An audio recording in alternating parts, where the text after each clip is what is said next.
नमस्कार, न्यूज 18 के digital platform पर हैं आप और मैं हूं आपके साथ प्रशांत कटारे। आज बात कलिंगा औद्योगिक प्रौद्योगिकी संस्थान यानी KIIT में नेपाली छात्रा की आत्महत्या, छात्रों के बवाल के बाद ओडिशा सरकार के एक्शन की, और बात इस पर भी करेंगे कि क्या वाकई नेपाली छात्र KIIT कैंपस में लौट रहे हैं। ये भी बताएंगे आपको, लेकिन उससे पहले छात्रा के साथ हुआ क्या था ये जान लीजिए। दरअसल मृतक छात्रा के साथियों का आरोप था कि आरोपी छात्र उनकी साथी प्रकृति लम्साल को लगातार परेशान कर रहा था। पीड़िता ने आरोपी छात्र के खिलाफ कई बार शारीरिक और मानसिक उत्पीड़न की शिकायत दर्ज कराई थी, लेकिन KIIT प्रबंधन की तरफ से कोई कार्रवाई नहीं हुई। KIIT में मृतक छात्रा मैकेनिकल इंजीनियरिंग के तीसरे वर्ष की स्टूडेंट थी, जिसने 16 फरवरी को अपने छात्रावास के कमरे में कथित तौर पर आत्महत्या कर ली थी। मृतक छात्रा के क्लासमेट बताते हैं कि प्रकृति ने अपनी शिकायत विश्वविद्यालय के अंतर्राष्ट्रीय संबंध कार्यालय में दर्ज कराई थी।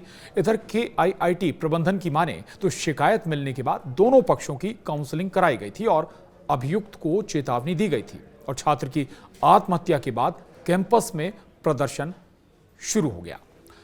और चलिए बात सरकार के एक्शन की, जहां उड़ीसा सरकार के एक्शन की। तो एक तरफ पुलिस एक्शन और कानूनी कार्रवाई तो आरोपियों के खिलाफ हो ही रही है, दूसरी ओर सरकार से जुड़े सोर्स बताते हैं कि ओडिशा की मांझी सरकार ने KIIT प्रबंधन को छात्रों से दुर्व्यवहार करने वाले कर्मचारियों के खिलाफ कार्रवाई शुरू करने के सख्त निर्देश दिए हैं।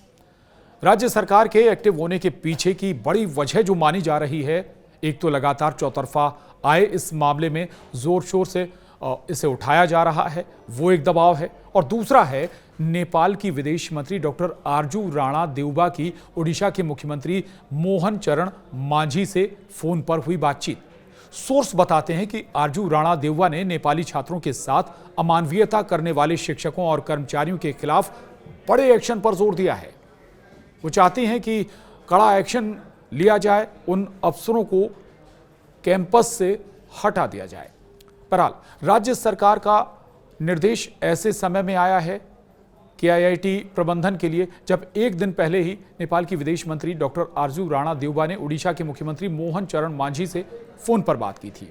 अधिकारी ने बताया कि आरजू राणा देउबा ने नेपाली छात्रों के साथ दुर्व्यवहार करने वाले शिक्षकों और कर्मचारियों को कॉलेज से निकालने पर जोर दिया है। दरअसल KIIT प्रबंधन ने कॉलेज कि उन अफसरों के खिलाफ कोई बड़ा एक्शन अभी तक नहीं लिया था, या कहें कि केवल दिखावटी एक्शन ही लिया था उन अधिकारियों पर जिन पर नेपाली छात्रों को कॉलेज छोड़ने के लिए बाध्य करने और अमानवीयता करने के आरोप लगे थे। हालांकि इधर KIIT प्रबंधन का दावा है कि हमने पहले ही KIIT के प्राधिकारियों को निर्देश जारी कर दिए हैं कि वे अब तक परिसर पर नहीं लौटे नेपाली छात्रों को का विश्वास बहाल करने के लिए जल्द एक्शन लें। इधर नेपाल सरकार ने भी चिंता व्यक्त की है कि अगर नियमों का पालन नहीं करने वाले शिक्षक और कर्मचारी संस्थान में रहेंगे तो उनके छात्रों को आगे परेशानियों का सामना करना पड़ सकता है। उन्हें ये अधिकारी टारगेट कर सकते हैं, यानी कि जो नेपाली छात्र यहाँ पढ़ेंगे उन्हें परेशानी हो सकती है, उनकी शिक्षा में बाधा आ सकती है।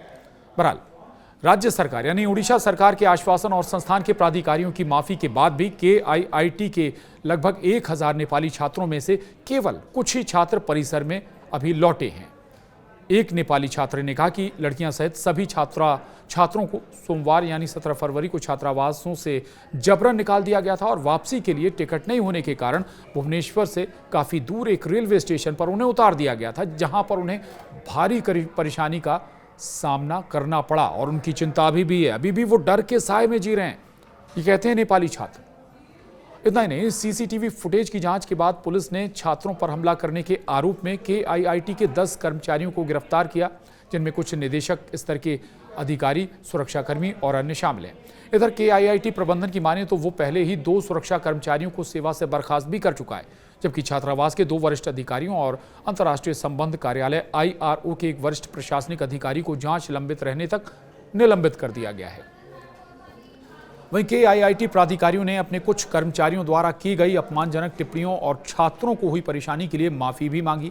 संस्थान द्वारा जब 16 फरवरी को अपना स्थापना दिवस मनाया जा रहा था, तब उस समय 20 वर्षीय नेपाली छात्रा प्रकृति लम्साल का शव उसके छात्रावास के कमरे से बरामद किया गया था, और KIIT परिसर में अशांति तब शुरू हुई जब नेपाली छात्रों ने उसके लिए न्याय की मांग की। इसके बाद KIIT कर्मियों ने उन छात्रों पर कथित तौर पर हमला कर दिया और संस्थान ने उन्हें छात्रावास से बाहर निकालने का आदेश दे दिया।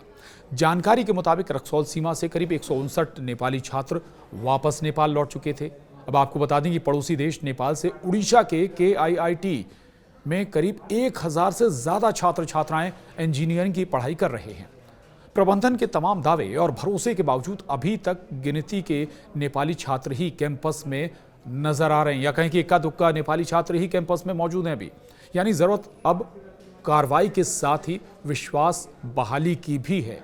यानी आप उन अफसरों के खिलाफ, उन कर्मचारियों के खिलाफ तो एक्शन लीजिए ही जिन्होंने दुर्व्यवहार किया, मानवीय व्यवहार किया इन नेपाली छात्रों के साथ, बल्कि आपको विश्वास भी बहाल करना होगा कि जो नेपाली छात्र लौटेंगे उन्हें कोई चिंता नहीं करनी चाहिए, उनकी पूरी सुरक्षा की जाएगी, उनके साथ गलत व्यवहार नहीं होगा, और जो दूसरे छात्र हैं उनके अलावा उनके साथ वो भी गलत व्यवहार नहीं करेंगे, या फिर जो अधिकारी इसमें शामिल थे उन्हें कैंपस से बाहर कर दिया जाए, ताकि ये भरोसा हो जाए नेपाली छात्रों को कि उनके साथ कोई भेदभाव नहीं होगा। यानी विश्वास आपको अब जीतना होगा उन नेपाली छात्रों का जो कैंपस छोड़कर जा चुके हैं। आज के लिए इतना ही।